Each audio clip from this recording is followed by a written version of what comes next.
안녕하십니까. 박성훈 선교사입니다. 오늘은 이스라엘의 성전 파괴에 대해서 말씀을 나누고자 합니다. 이스라엘의 성전 파괴는 구약의 예언서를 통해서 수시 예언된 내용입니다. 예수님이 오시기 이전부터 선지자들은 특히 이사야 53장에 그리고 스가랴서에 여러 선지자를 통해서 예수님의 올 것과 그리고 이스라엘 백성이 예수님인 하나님을 십자가에 못 박혀 돌아가시게 할 것을 이미 예언했습니다. 그리고 실제로 예수님께서 이 땅에 오셨고 3년간 공생애를 마치고 이스라엘의 바리새인과 사두개인들은 예수님을 십자가에 못 박혔던 것입니다. 왜 그러면은 이스라엘 사두개인과 바리새인들은 예수님을 십자가에 못 박혀 달리시게 하셨을까요? 그것은 그들의 교만과 그들의 욕심과 그들의 하나님을 대적하는 권위의식 때문입니다. 비록 말로는 행위로는 그들이 하나님을 경외한다 하면서도 그들의 속은 하나님이 아닌 그들의 물질과 명예와 권력을 탐했던 것입니다. 그리고 그들의 자신의 안녕과 번영을 강구했던 것입니다. 철저하게 위선자였던 것이 바로 바리새인과 사두개인이었습니다. 그리고 예수님께서는 그들의 그 마음을 보시고 해철한 무덤이라고 강하게 질타하셨고, 이 독사의 자식들아, 너희가 하나님을 믿는다 하면서도, 너희가 모세의 율법을 믿는다 하면서도 모세가 예언한 하나님인 나를 인정하지 않고 배척한다고 했습니다. 너희 안에 만약에 하나님이 거하시고 하나님의 마음이 있다면 너희가 내가 하나님이 보내신 하나님의 아들인 메시아인 것을 알 것이라고 했습니다. 그러나 그들의 마음에는 악한 마귀 사탄이 지배하고 있었기 때문에 세상의 온갖 욕심과 권력과 명예와 교만으로 가득 차 있기 때문에 그들은 예수님을 못 박을 수밖에 없었던 것입니다.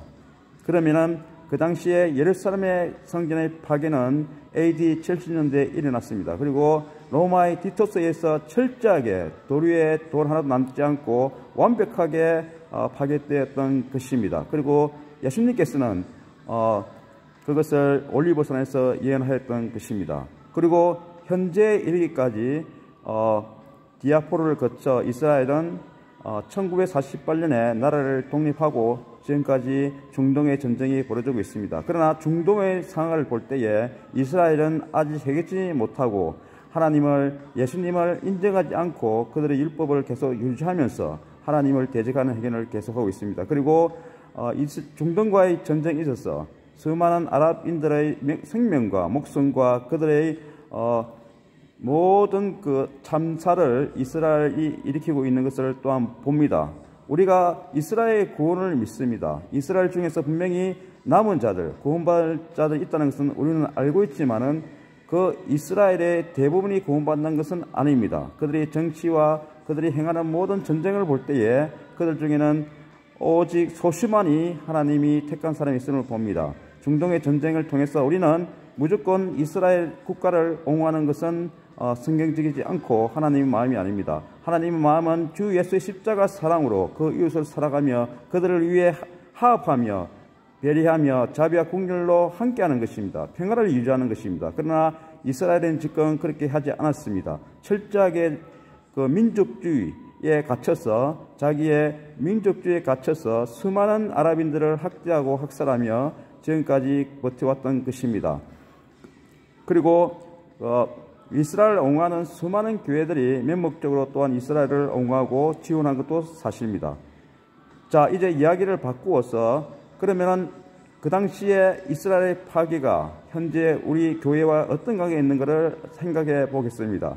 우리는 예수님을 믿는, 예수 십자가 보혈을 믿는 믿음의 사람으로서 교회를 형성하고 있습니다. 예수를 믿는 자들의 모임이 바로 교회고 성령이 함께하는 것이 바로 교회입니다. 그러나 현재 교회들은 부패하고 타락했으며 마치 2000년 당시에 이스라엘 그 성전에서 일하는 사두개인과 바리새인 같이 철저하게 교만과 탐욕과 그들의 권력의지, 그것으로 기존층을 유지하며 지금까지 형성되어 왔던 것입니다.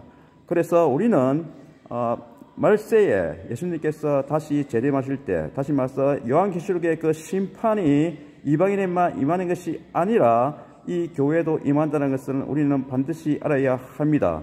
요한계시록의 두 정인의 이 내용을 보면은 성전 안은 청량하되 성전 밖은 이방인에게 내버려 두라 하였습니다. 그리고 두 정인의 사역에 있어서 하늘에서 불이 내리며, 그리고 하늘에서 또한 가뭄이 있으며, 그리고 하나님의 그 진노가 있을 때에 7,000명의 그 이스라엘 민족이 죽임을 당했다 되어 있습니다. 하나님의 심판이 임할 때 이방인뿐만 아니라 교회 안에 있는 하나님을 대적하고 하나님의 공의와 질서를 파괴하는, 다시 말해서 바리새인과 사두개 같은 그러한 지도자들이 먼저 하나님의 징벌을 받을 것은 예수님께서 미리 말씀하셨습니다. 우리는 요한계시록을 통해서 심판이 이루어질 때 이스라엘의 회복을 또한 기대하면서도 교회에 대한 심판도 우리는 예견할 수 있다고 저는 확실합니다. 그래서 그 당시에 이스라엘 파괴, 다시 말해서 예수님을 배척한 이스라엘의 그 재앙이 얼마나 큰 것을 우리는 기억해야 됩니다. 그 당시에 예수님께서는 그 이스라엘의 그 성전을, 그 장소를 소돔과 고모라와 같다 했고, 그리고 이집트와 같다고 이야기했습니다. 그만큼 그 하나님의 성전인 그 곳이 바로 어떻게 보면은 사탄의 소굴이 된 그러한 엄청난 제약을 저지르고 있었던 것입니다. 그리고 예수님께서는 그것을 아시고 질타하시고 결국 예수님조차도 그곳에서 십자가에 못 박혀 돌아가셨습니다. 지금 한국 교회나 전 세계의 교회를 볼 때에 과연 우리가 다니는 교회, 우리가 섬기는 교회, 우리가 믿고 있는 이 교회가 정말 안전한가 하는 것을 생각해 볼 수 있습니다. 마치 2000년 전에 이스라엘 그 성전과 같이 마치 외형은 화려하지만 그 안에는 하나님의 마음, 하나님의 공의와 정의가 있지 않고 오직 우리 인간들의 교만과, 그리고 사도인과 바리새인 지도자들의 그 교만과 탐욕과 권력욕과, 그리고 그 모든 악한 것이 있지 않은가 우리는 생각해 보아야 합니다. 그래서 우리는 깨어 회개하며 우리가 주 예수의 재림을 기대하면서도 우리는 교회에 대해서 진지하게 교회 안에서의 우리가 다시 한 번 더 정화와 회개와 새로운 보응의 물결로 나가야 된다고 봅니다.